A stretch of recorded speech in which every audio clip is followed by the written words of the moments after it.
Você que não usa o transporte público aqui em São Paulo, de certa forma, pode até estar bem. Agora, quem depende do transporte público, tá difícil. Sua vida já é complicada no dia a dia, em um dia, entre aspas, normal. Agora, em um dia como hoje, em uma manhã como a de hoje, tarde, provavelmente pelo que eu estou vendo aí, início de noite, aí fica tudo mais difícil, tudo mais complicado, devido de novo a uma sacanagem, né? Porque não tem outra palavra. Ontem mesmo nós falávamos aqui que normalmente as reuniões envolvendo esse tipo de decisão aí que foi tomada na noite, acontece nesse período, na noite, meio que na calada. Tanto que a maioria de quem madruga para seguir para o trabalho e pegar a condução, dorme que horas? 8, 8h30, 9, 9h30 no máximo, né? Eu durmo esse horário, porque madrugo. 9 horas eu já estava lá dormindo, igual um gatinho no balaio. Hoje, quando acordei, tive a surpresa. Não foi tão surpresa assim, porque como nós cantamos ontem que haveria a reunião, você já se prepara para isso. Nós sabemos como que essas decisões são tomadas e normalmente qual o tipo de decisão. Então a gente sabia que poderia haver isso. Um ouvinte ontem mandou até mensagem para a gente fazendo essa pergunta, não me lembro o nome dele. Aí a Ana entrou explicando, vai ter a reunião hoje à noite e tal. Então a gente já estava meio que esperando alguma decisão, alguma possível decisão, como a que foi tomada ontem à noite. Decisão que pegou milhões de pessoas, não são milhares, não. Milhões de pessoas de surpresa, né? Em cidades normais, em cidades não tão grandes como a cidade de São Paulo, que é uma das maiores do mundo, o impacto é para milhares. Agora, quando você fala de uma metrópole como São Paulo, uma das maiores cidades do planeta, o impacto é para milhões de pessoas.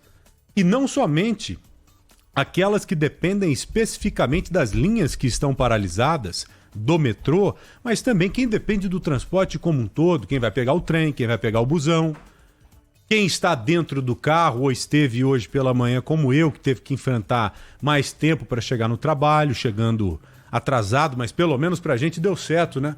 Quem tem o luxo de ter um carro consegue chegar, chega mais tarde, mas chega. E você que tem que ir no médico? Você que tem que ir para uma entrevista de serviço, ou tem que chegar no serviço no horário. Todo mundo tem que chegar no serviço no horário. Hoje, nós conversamos na TV com uma mulher que simplesmente estava a caminho do primeiro dia de trabalho dela. Ficou por meses, quase um ano tentando um serviço, aí ela consegue. No primeiro dia de trabalho ela chega atrasada. O que você acha que o patrão ou a patroa vai pensar dela? O que vocês acham? Então, de novo, essa canalice aí de vários lados. Então vamos começar pela origem, canalha, sindicato. De novo esse sindicato agindo desse jeito aí e querendo sacanear a população. Não tem outra palavra. Porque se não tem a sacanagem no meio, eles fazem de um outro jeito. Não tomam essa decisão na madrugada ou na noite, como foi agora nessa noite passada. Colocam parte ali dos trabalhadores para atuar. E não simplesmente falam, se abrir a catraca nós vamos falar. Por que falam isso? Porque sabem que de bate-pronto o governo não vai abrir as catracas. Por que o governo não faz isso? Porque o governo perde o poder de barganha. Qual que é o poder de barganha em um momento como esse, tendo a catraca fechada? Ou as catracas fechadas? O povo, a pressão popular. Porque se o sindicato aperta e você de repente já abre as catracas, o que acontece? A população vai tocar a vida normal.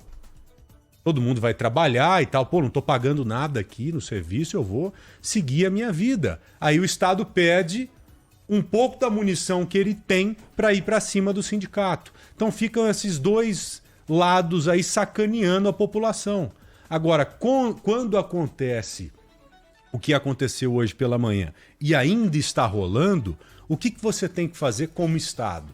Tanto que nós amanhecemos já com essa cobrança. Logo cedo lá, o horário que estava disponível na TV, a gente estava no ar. Então, logo cedo, o que nós falamos? E aqui na rádio não foi diferente, que eu já estava acompanhando a Ana aqui, os excelentes profissionais do nosso grupo, o Pedro Campos, a Silvânia Alves, a galera do Gente Depois.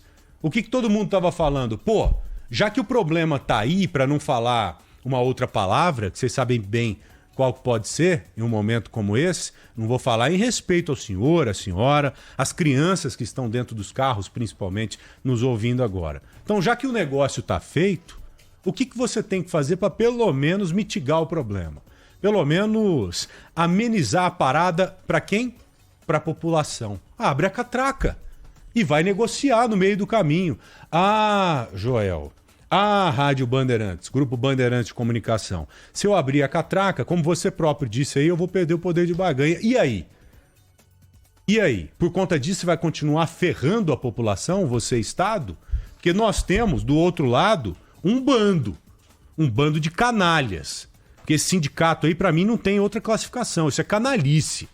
Se sacanear quase 4 milhões de pessoas, isso é sacanagem. Pessoas que já são sacaneadas diariamente e que hoje foram muito mais, e ainda estão sendo.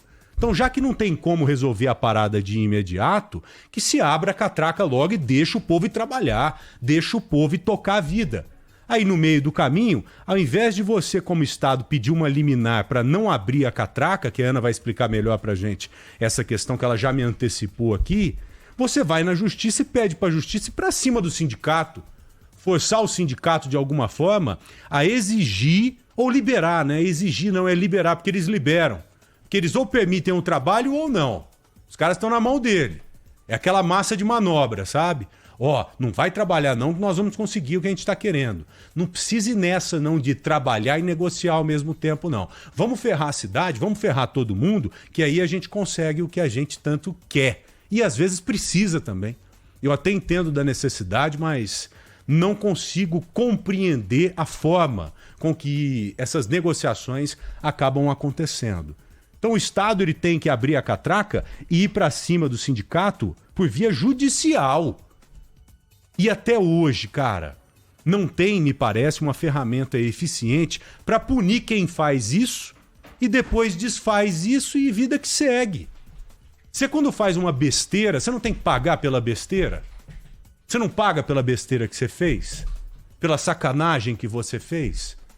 Até mesmo para impedir que novas coisas, situações similares aconteçam, voltem a acontecer, tem que ter alguma consequência aí, meu. E a consequência não chega. Até agora, transporte público de metrô travado. E olha só como é que são as coisas. Um dos pontos exigidos pelo sindicato me chamou a atenção. Sabe qual, Aninha? Boa tarde a você, querida. Boa tarde, aliás. Sabe qual foi o ponto? Diga. Em que os sindicalistas exigem a não mais concessão do serviço público ao serviço privado em relação ao metrô. Você viu esse ponto? Eu vi. Tem alguns pontos que eles estão exigindo. Esse é um dos. É um dos. Então, olha, a gente como sindicato não quer mais que as linhas sejam concedidas para qualquer empresa privada aí, via mobilidade, via 4, caramba. E hoje, curiosamente, as linhas do metrô que estão funcionando, atendendo a população, são as vias que são manejadas ali, administradas pelo poder, pela iniciativa privada. As privatizadas, exatamente. São as privatizadas, que a gente critica muito aqui, temos que criticar e continuaremos a criticar porque os problemas são inúmeros, mas mal está funcionando aí, não tá? Então quem que tá errado nessa parada aí? Você tá vendo como não é simples você simplesmente ficar pressionando e falando, olha, tem que voltar pro Estado aí. Essas linhas que estão hoje nas mãos dessas empresas, essas linhas têm que voltar pro Estado. Vocês estão vendo como não é simples isso? Que em todo momento crítico você tem que pensar em todas as possibilidades? Então hoje dá pra gente entender também a importância de uma linha ser administrada pela iniciativa privada.